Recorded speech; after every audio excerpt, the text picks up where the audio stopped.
¿Alguna duda, alguna cosa? Yo ya le eché una mirada, sin sorpresas.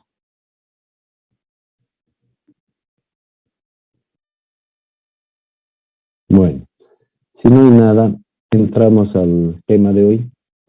Fíjense que este es un tema práctico, ¿no es cierto? Se trata de un ejemplo de dosificación, pero yo honestamente no lo veo tan importante como saber precisamente por qué hacemos esto, ¿no? ¿Para qué hacemos esto? Se entiende que nuestra materia es tecnología del hormigón, se entiende que estamos tratando de aprender de qué manera usamos el hormigón como respuesta a diversos problemas que nos presenta la ingeniería civil y decidimos darle una solución a través del material conocido como hormigón, sea como hormigón simple, hormigón armado, hormigón pretensado, etc. Entonces, de eso se trata. Cuando se nos presenta un problema, lo primero que hacemos es analizar el problema, obviamente, cuáles son las circunstancias, cuáles son las exigencias, cuáles son las especificaciones. En cuanto al hormigón, concretamente, las exigencias van a ser las que hemos estudiado para el hormigón fresco y para el hormigón endurecido. Si, qué consistencia se requiere, qué plasticidad, qué trabajabilidad, qué grado de estas características, algún otro requerimiento que podría haber, no está exento, pero esos son los más comunes. En el estado endurecido, qué grado de resistencia requerimos que se obtenga, cuál es el grado de durabilidad que tenemos que garantizar. Obviamente esta es una obligación del ingeniero civil, aunque no se le exija nada, tiene que garantizar la durabilidad de lo que está haciendo, de una estructura, de un pavimento, etcétera, y cualquier otra exigencia adicional que hubiera, que impermeabilidad o cualquier otra cosa, estamos para considerar estos datos como elementos fundamentales a resolver con la respuesta que nosotros como ingenieros tenemos que dar a este problema. Entonces, una vez realizado el análisis del problema, tenemos el análisis de los medios disponibles, ¿no es cierto? De repente se necesita un hormigón atómico y aquí en Bolivia no tenemos, así que tendremos que excluir esa solución, ¿no es cierto? O sea, ver qué tipo de medios disponemos para atender ese problema, materiales y todo lo demás. Una vez que tenemos ese análisis, debemos dar una respuesta que en el caso del hormigón es concretamente una receta de hormigón, una receta. ¿Cuánto de cemento? ¿Qué tipo de cemento? Bueno, en nuestro caso cemento normal, agua normal, agregados de piedra, en nuestro caso estamos hablando de hormigones comunes. ¿Cuánto de cemento? ¿Cuánto de agua? ¿Cuánto de grueso? ¿Cuánto de fino? Para que se cumpla con todas las expectativas que se han previsto. La consistencia, la plasticidad, la trabajabilidad, la resistencia, la durabilidad, etcétera, que se cumpla con todo lo que está previsto. Entonces, esa es nuestra obligación, proponer una receta que además esté garantizada, ¿no? No que sea una prueba, una adivinanza, una probabilidad, a ver si sale, ¿no? No se trata de eso, somos profesionales, tenemos que dar una respuesta responsable. Entonces, ese es el panorama. Ahora, ¿cómo damos esa respuesta? Ahí viene la pregunta del millón, ¿no es cierto? Y tenemos dos opciones. Una opción es dar una respuesta que ya conocemos, ¿verdad? Una respuesta que ya conocemos. Si nosotros tenemos ya hemos resuelto anteriormente un problema similar, nunca van a ser idénticos los problemas, pero similares sí pueden ser. ¿En qué grado? Eso lo aplicamos nosotros, somos los que interpretamos eso, si es similar, no es similar, qué tan similar, etcétera. Y en qué grado se podría aplicar una solución que ya hemos dado de manera satisfactoria, no una solución que hemos usado y no sabemos cómo resultó. Entonces, en medio de ese panorama, tenemos la opción de elegir una receta que ya esté comprobadamente, que sea comprobadamente satisfactoria para resolver el problema que nos atinge. Y en el caso de que no ocurra eso, tenemos la opción de probar una receta, ya sea esa o ya sea otra cualquiera, probarla en el laboratorio, de manera que podamos verificar, ¿verdad?, si cumple o no, o en qué grado lo hace, con todas las exigencias que nos plantea el problema, tanto en el estado fresco como en el estado endurecido. Ese sería el proceso. Entonces, la pregunta que nos quedaría residual a toda esta explicación es cómo determinamos esa receta de prueba, esa receta propuesta. Podemos inventarnos una receta, podemos probar una receta que ya conocemos o que alguien la conoce, o finalmente podemos plantear una receta y podemos construir una receta usando algún método de dosificación que justamente son herramientas que nos ayudan a determinar lo que estamos hablando. En nuestro caso, yo he elegido el método ACI, que es un conjunto de 6 tablas, ¿sí? Las cuales podemos usar para determinar la receta y justamente la sesión de hoy día se enfoca en eso. Vamos a pretender resolver un ejemplo un ejercicio de ejemplo que lo voy a poner en la pantalla. A ver, ¿dónde está? Acá.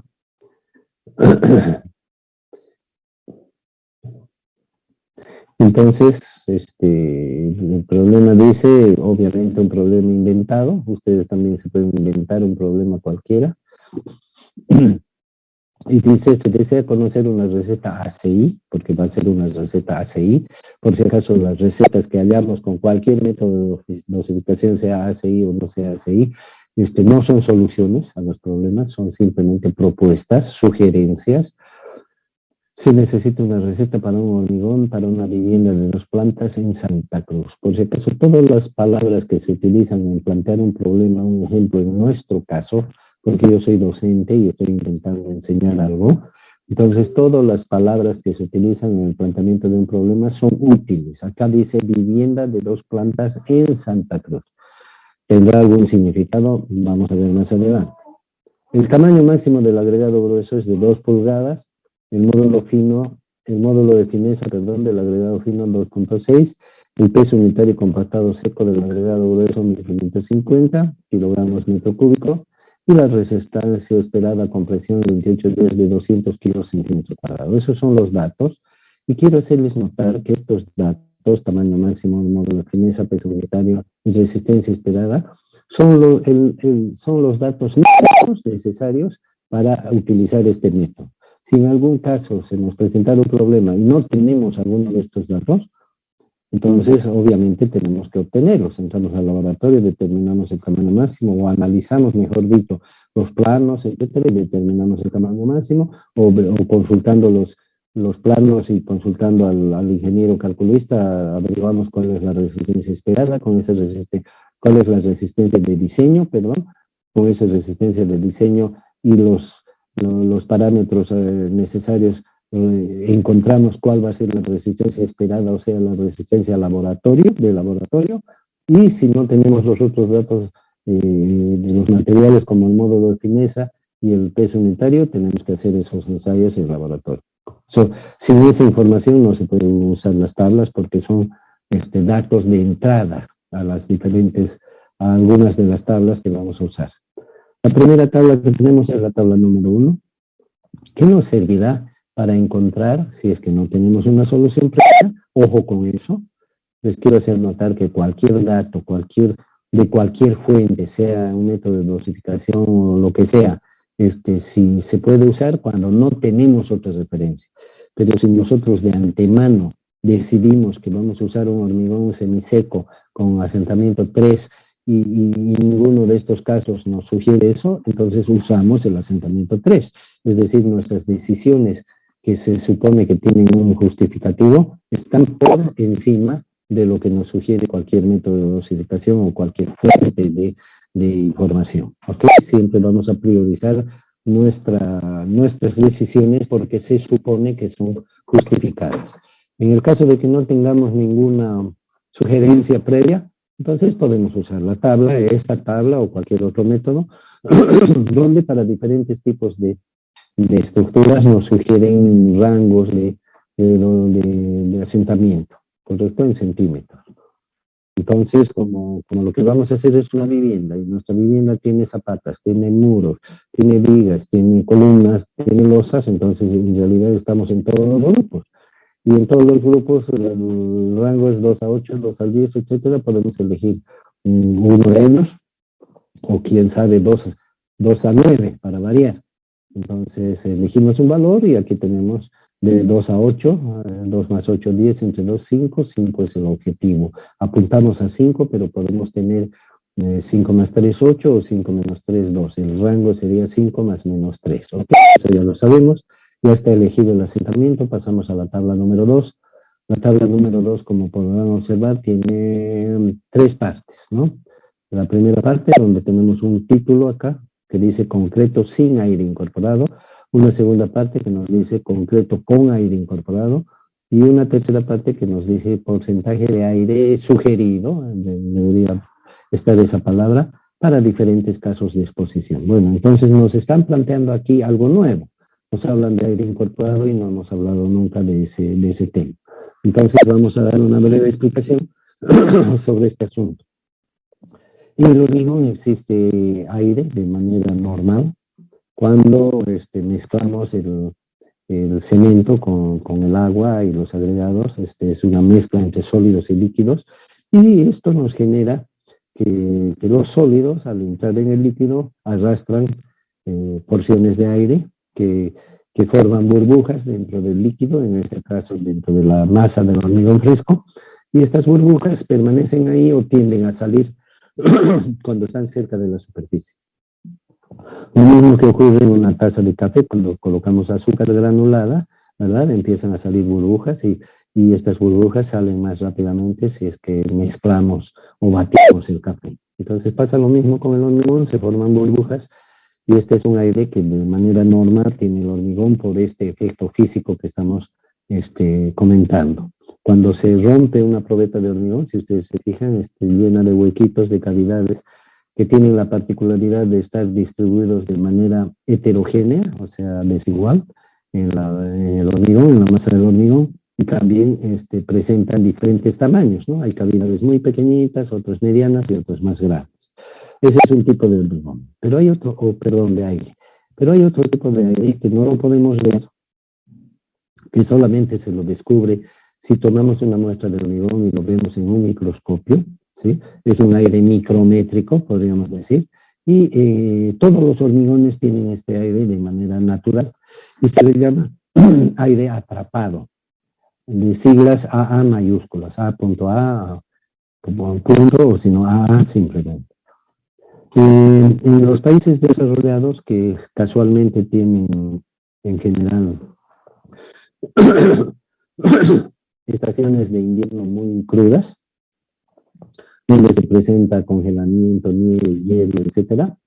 Entonces es muy común, ¿sí?, que las estructuras se dañen por la presencia de estos ciclos de congelamiento y descongelamiento. El agua se congela, se descongela, el hormigón es un material poroso, el agua penetra dentro del hormigón, cuando está dentro de las cavidades del hormigón, de estos espacios que acabamos de mencionar, el agua cuando se congela se dilata, como sabemos, aumenta de volumen, ejerce presión sobre las paredes. Cuando pasa este efecto y se descongela, el agua se vuelve a acumular en diferentes lugares por gravedad, por capilaridad, etcétera. Y cuando vuelve a ocurrir un congelamiento, se vuelve a congelar, vuelve a ejercer presiones que son diferentes a las de la primera vez. Y así estos ciclos se van repitiendo y van forzando al hormigón a esfuerzos para los cuales no estaba prediseñado. Entonces, y que van en todas direcciones y de formas diferentes en diferentes puntos de la masa del hormigón. Por lo tanto, el hormigón a lo largo del tiempo se va debilitando, se va desgastando, se va deteriorando. Pruebas que han realizado en países que lo pueden hacer a 20 años, por ejemplo, se puede notar el deterioro que tiene el hormigón, que se va desmenuzando como la madera cuando le entra el bicho y grita. ¿Okay? Entonces, esta gente, preocupada por la durabilidad de sus estructuras, se han investigado y han visto que los hormigones contienen este aire micrométrico en proporciones variables. Algunos tienen 0,5% aproximadamente y algunos tienen hasta 1,5% del volumen total. Quiere decir, de 1.000 litros, entre 5 y 15 litros son la sumatoria de los volúmenes de estas cavidades micrométricas que están repartidas uniformemente en toda la masa del hormigón. O sea, al microscopio el hormigón es como si fuera un panal de abejas, ¿no es cierto? Que tiene las células que son geométricamente iguales y sí son uniformes y están distribuidas en toda la masa del panal. Entonces, igualito el hormigón tiene estas cavidades micrométricas, ¿ok? Entonces, ha comprobado de que los hormigones que tienen mayor volumen de estas cavidades se comportan mejor ante estos fenómenos de congelamiento y descongelamiento. Por lo tanto, han visto de que los hormigones que tienen mayor volumen de estas cavidades tienen mejor comportamiento, son más durables a través del tiempo. Y también a través de sus investigaciones han determinado y han encontrado la manera de aumentar estos volúmenes de aire. Y ahí nace la idea del aire incorporado, de siglas AI mayúsculas, aire incorporado, que es un aire de las mismas características que el aire atrapado que acabamos de describir, pero artificialmente introducido en el hormigón. Por eso se usa la palabra incorporado. Se puede incorporar aire en el volumen que se desee con aditivos incorporadores de aire. De manera que en situaciones críticas que el ingeniero tiene que determinar previamente y un hormigón va a estar sometido a agresiones que pueden afectar su durabilidad, particularmente estas del agua que se congela, temperaturas bajas y presencia del agua, entonces se incorpora aire al hormigón mejorando sus condiciones de durabilidad. ¿Ok? Ese es el aire incorporado. En la práctica se le suele llamar aire incorporado al total de AA más AI. ¿Ok? Pero ya sabemos que teóricamente son dos cosas, son dos porciones distintas. Por otro lado, para facilitarnos las cosas, en el método ACI, debajo de la tabla número 2, como podrán ver, tenemos tres párrafos. Uno dice exposición normal, exposición moderada y exposición severa. Es decir, que para resolver nuestro problema de hormigón, el método ACI nos pregunta cuál es su situación, cuál es la situación de su hormigón o cuál va a ser la situación de su hormigón. Y para abreviar un poquito, porque la descripción que está acá no es muy clara debido a que es una traducción, yo les digo, la exposición normal se considera cuando no hay agua permanente en el ambiente y tampoco temperaturas bajas.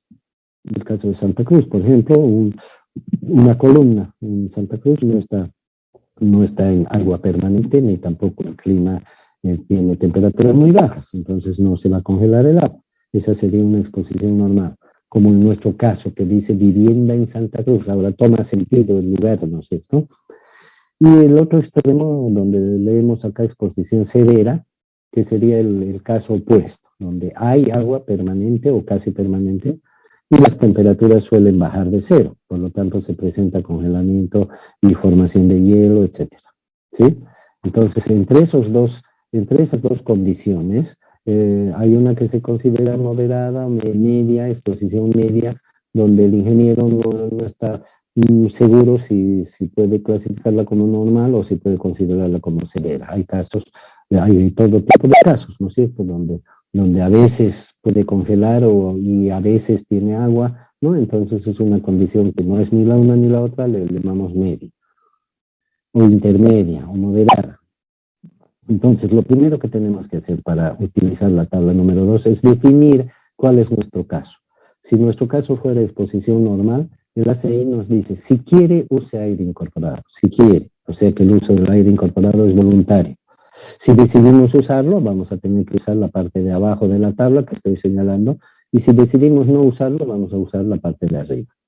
En nuestro caso hemos decidido no usarlo, porque es en Santa Cruz, no hay congelamiento, no hay agua, etcétera, y hemos decidido no usar aire, porque el método nos dice si quiere use y si no, no.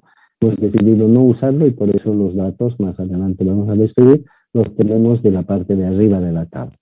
En la exposición moderada, el método ACI nos dice, sería bueno que use, o sea, le sugerimos que use, le aconsejamos que use, ¿no es cierto? Como su condición es moderada, por si acaso use. Entonces, igualmente no es obligatorio, pero generalmente sería bueno que usemos aire incorporado, y en ese caso tendríamos que usar la parte de abajo de la tabla, que yo estoy señalando.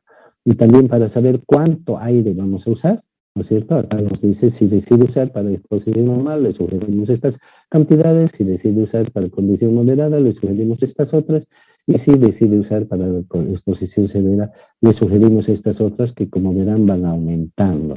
Y el otro parámetro son los tamaños máximos que están en la parte de arriba, que ya es un dato, como dijimos. Entonces, en el caso de que sea la condición severa, el método CI nos dice debe usar, es obligatorio usar. O sea, en la condición severa no hay como pelarle, se tiene que usar aire incorporado. Fíjense que en nuestro país no nos preocupamos para nada de la durabilidad, sea que estemos en Santa Cruz, o sea que estemos en Potosí o en el Altiplano, donde sea que hay congelamiento, ¿no es cierto? Es un tema relativamente secundario. No digo que nunca, seguramente algunos cumplen con lo que deben cumplir, pero obviamente no estamos muy familiarizados con los aditivos incorporados de aire. Probablemente algunos los vamos a usar, los estemos escuchando por primera vez y probablemente algunos de nosotros no lo volvamos a escuchar nunca más, ¿no? Cosas así pasan en nuestro medio. Ok, yo les comento como experiencia de que en Santa Cruz sí se puede usar aire incorporado, sí se ha usado algunas veces porque es un beneficio para el hormigón, no es un perjuicio. Obviamente que aumenta el costo. Entonces, con toda esa explicación previa, entramos a la tabla 2. En nuestro caso vamos a usar en la parte de arriba, el tamaño máximo es un parámetro, aquí está la flechita que nos indica, y también el asentamiento es el otro parámetro, el asentamiento que supuestamente proviene de la tabla 1, ¿no es cierto? El asentamiento objetivo. Acá tenemos rangos de asentamiento, 3 a 5, 8 a 10, 15 a 18, pero yo he puesto entre paréntesis estos numeritos 4, 9, 16, 5, que son el punto medio, ¿no? De 3 a 5, 4, de 8 a 10, 9, etcétera, que nos facilita un poquito el uso de la tabla, porque si nuestro asentamiento objetivo es 5, 5 estaría entre 4 y entre 9, ¿no es cierto? Entre 4 y 9, y por lo tanto las cantidades de agua serían entre 155 y 170, y como 5 está más cerca del 4, entonces 157, 58 seguramente, o hacemos una interpolación aritmética que lo sabemos hacer perfectamente. Con esto determinamos la cantidad de agua que viene expresada en kilogramos por metro cúbico de hormigón, ¿ok? En tecnología del hormigón no se le da mucha bolilla a la temperatura del agua porque sabemos que la densidad del agua varía con la temperatura, pero siempre vamos a considerar que un litro de agua es un kilo de peso. Entonces 158 kilos o 158 litros de agua por cada metro cúbico de hormigón es lo que tenemos que usar para cumplir con este asentamiento. O sea que de alguna manera la tabla 1 y la tabla 2 van asociadas. Y luego entramos a la tabla 3 y a la tabla 4, y lo digo así, también juntas, porque también van asociadas de alguna manera. Las tablas 3 y 4 nos sirven para determinar la relación agua-cemento. Como ya hemos dicho varias veces, la relación agua-cemento es la que nos determina la calidad final del hormigón endurecido. Sin embargo, la calidad tiene que ver con dos factores principales. Uno es la resistencia que va a tener el hormigón a las cargas, a los esfuerzos, a las solicitaciones, y otro es la resistencia que va a tener a otros factores agresivos que deben existir, como el clima, por ejemplo, sustancias agresivas, mal uso, climas, ya lo dije, adversos, etcétera, ¿no? Entonces, la durabilidad del hormigón, un factor muy importante en otros países. Sí, en el ACI, como proviene de Estados Unidos, obviamente que se considera. Entonces, cuando al usar la tabla 2, determinemos que nuestro hormigón está en condición severa y que sí o sí tenemos que usar aditivo incorporador de aire, entonces sí o sí tenemos que usar también la tabla 4, además de la 3, es decir, sí o sí tenemos que garantizar la durabilidad del hormigón. Fíjense qué importante este tema. La tabla 3, en cambio, es para lo que tradicionalmente decimos la resistencia del hormigón, medida de la manera que habíamos determinado. En este caso, probetas de hormigón de 15 por 30, porque también hay probetas de otras medidas, ¿sí? Probetas cilíndricas de 15 por 30, curadas en agua, 23 grados, dice a los 28 días. Estos valores de la relación agua-cemento para concretos sin aire y para concretos con aire son para esas resistencias que figuran en el lado izquierdo. En nuestro caso, para el ejemplo, hemos puesto 200, por lo tanto, un concreto sin aire, la relación agua-cemento tiene que ser 0,70 y no mayor. Como no tenemos condición severa, no vamos a usar la tabla 4, pero fíjense que la tabla 4 nos da valores menores a 0,70. Entonces, es más exigente la tabla 4. Tendríamos que usar agua cemento 0,5, 0,45, 0,4, fíjense, en lugar de 0,70, si es que estuviéramos en condición severa. Una diferencia muy grande de relación a agua cemento solo por la durabilidad. Solo por la durabilidad, lo digo como si fuera poca cosa, ¿no? Sin embargo, es más importante la durabilidad que la resistencia en el caso, en el ejemplo supuesto que acabo de dar. Entonces, con la tabla 3 y la 4 encontramos la relación agua-cemento. Recordemos que ya tenemos el agua y también tenemos ahora la relación agua-cemento. Con la tabla número 5 encontramos el peso unitario, perdón, la cantidad de agregado grueso que vamos a utilizar en nuestro hormigón. La tablita número 5, a la cual se entra con el tamaño máximo, que es un dato, y el módulo de fineza, que también es otro dato, se hace coincidir ambos valores, ¿verdad? Se encuentra este valorcito de acá, que le vamos a llamar delta B, y que es un porcentaje de volumen, una proporción de volumen del agregado grueso respecto del volumen de hormigón. Entonces, metro cúbico de agregado grueso sobre metro cúbico de hormigón, metro cúbico se va con metro cúbico, es un número adimensional y le llamamos delta B es igual a 0,76. Si algún módulo de fineza que tenemos no es alguno de estos de aquí, se puede interpolar, ¿correcto? Entonces, con eso tenemos el delta B y luego entramos a la tabla 6. Enseguida vamos a ver qué hacemos con este delta B. Enseguida entramos a la tabla número 6, que es una tablita que nos dice su concreto del tamaño máximo que está aquí, de algún tamaño máximo que está aquí. Si es que fuera sin aire o si es que fuera con aire, escogemos la columna respectiva. Probablemente pese, cada metro cúbico pese esta cantidad. 2.445 kilogramos, un metro cúbico de nuestro hormigón. Supuestamente eso es lo que va a pesar nuestro hormigón. Nos dicen que va a pesar, pero puede que sí, puede que no, ¿no es cierto? Entonces ahí se acaba el uso de las tablas de ACI y estos son los datos que hemos encontrado. Con la tabla 1 y 2 hemos encontrado el agua, con la tabla 3 y 4 hemos encontrado la relación agua-cemento. Como en la relación agua-cemento tenemos dos variables, el agua y el cemento, ya conocemos el agua, entonces podemos despejar el cemento, con lo cual encontramos la cantidad de cemento. Luego, con el delta B, multiplicamos este valor que hemos obtenido en la tabla 5 con el peso unitario del agregado grueso, que es un dato, y es el peso unitario del agregado grueso compactado seco, en estado seco, y con esa multiplicación hallamos el peso del agregado grueso en estado seco. Aquí debería decir seco, no saturado superficialmente seco, sino seco. Este es un error de transcripción, no me explico por qué, aunque creo que ustedes tienen seco, no sé, tienen que verificar, es según la versión que yo hubiera publicado de este texto que lo escribí yo, así que puede haber errores, ¿no? Y en este caso que yo les estoy mostrando en la pantalla la versión que yo estoy usando, este es un error, tiene que decir seco. ¿Ok? Con eso tenemos entonces agua, cemento y grueso. Nos falta el fino, ¿no es cierto? Por diferencia con el peso unitario del hormigón que nos dio la tabla número 6, vamos a encontrar el agregado fino. Porque ¿qué es el peso del hormigón? El peso del hormigón es el peso del cemento más el peso del agua, más el peso del grueso, más el peso del fino. Aquí ya tenemos el cemento, del agua y del grueso, cemento, agua y grueso. Y si sumamos esos valores, 1612, y les restamos al peso unitario del hormigón completo que nos ha dado la tabla número 6, entonces el saldo o la diferencia será el peso del agregado fino.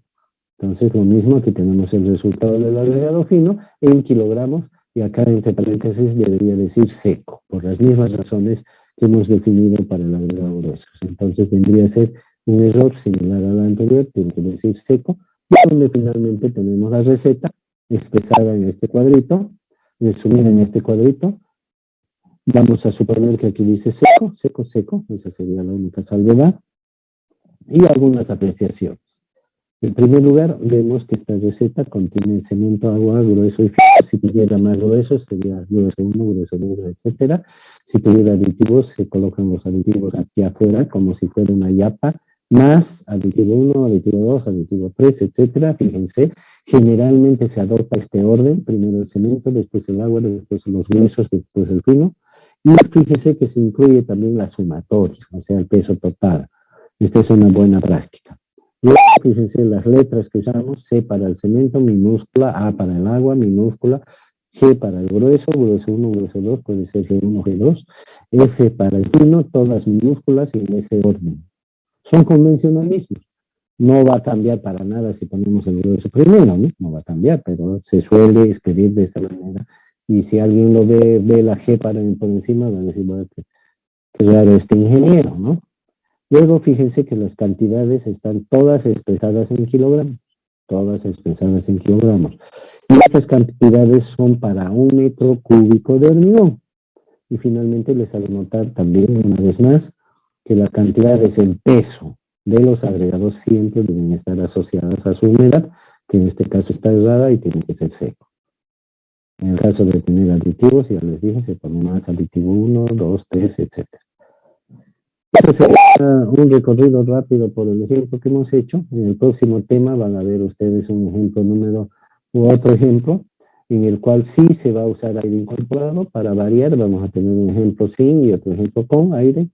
Entonces, les sugiero que lo repasen, igual como lo estamos viendo ahora.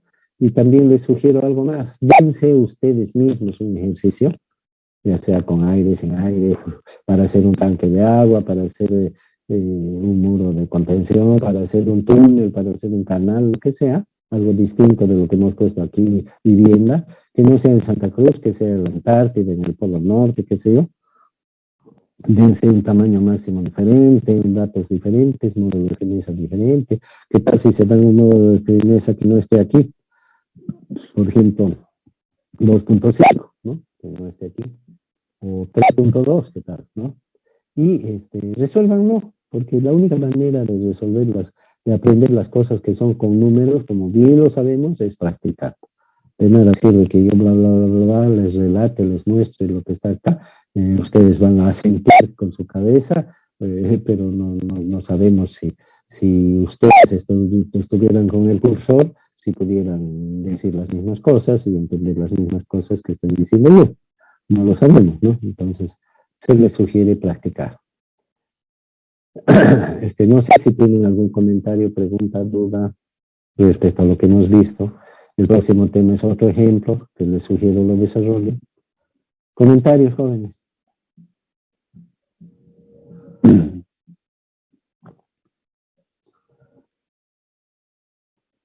Las dudas les van a aparecer cuando hagan ustedes. En este momento, como yo les he explicado con cierta lógica de dónde sale cada cosa, probablemente no tienen, es como si les contara un cuento, ¿no? Pero ya si ustedes van a ver la película, probablemente les salgan dudas, ¿no? Y digan, ¿y por qué habrá sido esto así, de esta manera? ¿Por qué? Porque ya la vieron, ya la hicieron. En este caso hay que hacer el ejercicio para ver de qué manera proceder en ciertos casos donde van a tener dudas sobre qué es lo que hay que hacer correctamente. Y cuando nos toque el segundo parcial, yo no les puedo pedir un problema entero, ¿no es cierto? Porque por razones obvias no hay tiempo, pero sí puedo hacer preguntas específicas. Por ejemplo, ¿cuál será la relación agua-cemento en un problema como este? Por ejemplo, específicamente tienen que contestar AC igual a tanto, ¿no? Usando las tablas y los criterios que estamos desarrollando. Por ese motivo les sugiero una vez más que intenten hacer un ejercicio. Y cuanto antes mejor, porque si lo dejan para el día anterior a la, al examen, probablemente no estén en la misma condición que ahora que está todo fresco, ¿no? Hormigón fresco está ahora. Comentarios sobre lo que hemos dicho ahora o sobre el examen, si es que tienen alguna cosa por aclarar.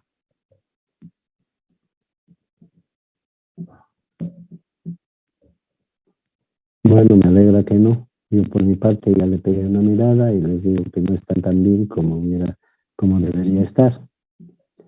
Y una de las razones principales es que no responden la pregunta. Vuelvo a insistir.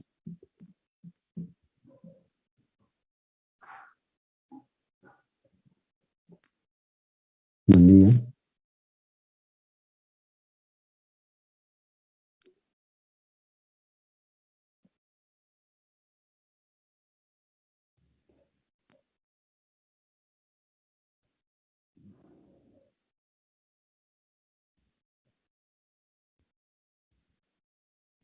La pregunta era ¿qué? Sobre la recta de viscosidad. ¿Pero qué era la pregunta? ¿Qué le sugiere? Ah, ya. La inclinación de la recta. ¿Qué le sugiere? Pues, porque podría ser muy inclinada, poco inclinada, nada inclinada, ¿no? ¿Qué nos sugiere eso? Nos sugiere que el cemento, la pasta de cemento está llegando a la viscosidad más rápido o más lentamente, porque en función de eso la recta va a tener un ángulo determinado. Si va lentamente va a tener un ángulo chico, si es que hablamos del ángulo de la recta con las abscisas, con el eje horizontal, entonces va a tener un eje chico. ¿Sí? Y para llegar a la viscosidad máxima va a tardar mucho, porque decimos tardar mucho porque el eje de las abscisas va a ser grande y ese eje representa el tiempo, ¿no? En cambio, si ocurre lo contrario, si llega rápidamente, la viscosidad va a tener, esa recta va a tener un ángulo grande y el tiempo en que llega a la viscosidad máxima va a ser corto, que nos sugiere, que la inclinación de la recta de viscosidad nos sugiere eso, ¿no? Que el tiempo de aumento de viscosidad es mayor o es menor. ¿Cuándo es menor? Cuando tenemos menos agua, por ejemplo cuando las condiciones ambientales hacen que el agua se salga más rápido. Segunda razón. Tercera razón, el cemento propiamente dicho, porque el cemento puede ser un cemento que aumenta de viscosidad más rápidamente. Y lo contrario cuando es más lento, ¿no? Entonces eso es lo que nos sugiere. Ustedes lo tendrían que haber contestado con sus propias palabras, quizá no igualito, pero de alguna manera decir lo que representa.